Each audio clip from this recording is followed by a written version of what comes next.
Argentine superstar Lionel মেসিকে তখন Neymar সম্পর্কে জিজ্ঞেস করা হয়, তিনি বলেন, কোনো সন্দেহ ছাড়াই নেইমার জুনিয়র বিশ্বসেরা এবং আমি তাকে মন থেকে খুব পছন্দ করি।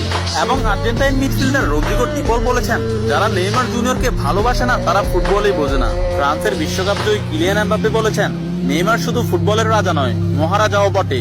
আর্জেন্টাইন গোলকিপার এমিলিয়ানো মার্টিনেজ বলেছেন, আমি নেইমার জুনিয়রের অনেক বড় ভক্ত। আর্জেন্টাইন বিশ্বকাপ জয়ী তারকা ডিয়েগো ম্যারাডোনা বলেছেন, আগামী 10 বছরে 10 জন মেসি আসবে, কিন্তু আগামী 10,000 বছরেও একজন নেইমার আসবে না।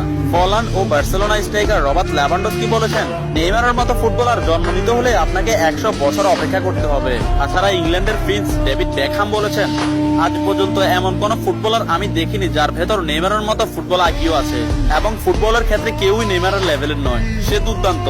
এবং আর্জেন্টাইন বিশ্বকাপ জয়ী তারকা অ্যানহেল ডি মারিয়া বলেছেন, নেইমারের সাথে যে কোনো প্লেয়ারের তুলনা করা অপরাধ। ফ্রান্সের বিশ্বকাপ জয়ী তারকা কারিম বেনজেমা বলেছেন, যারা নেইমারকে নিয়ে সমালোচনা করেন তারা ফুটবল বোঝেন না। ম্যানচেস্টার সিটির কোচ পেপ গার্দিওলা বলেছেন, আমার ক্যারিয়ারে নেইমার মানেই সবকিছু। আমি মাঝে মধ্যে নেইমারের খেলা দেখে আমার দলের উপর সেটা বিস্তার করি। এবং স্পেনের বিশ্বকাপ জয়ী তারকা জেরার্ড পিকে বলেছেন, নেইমার ইতিহাসের সেরা খেলোয়াড়।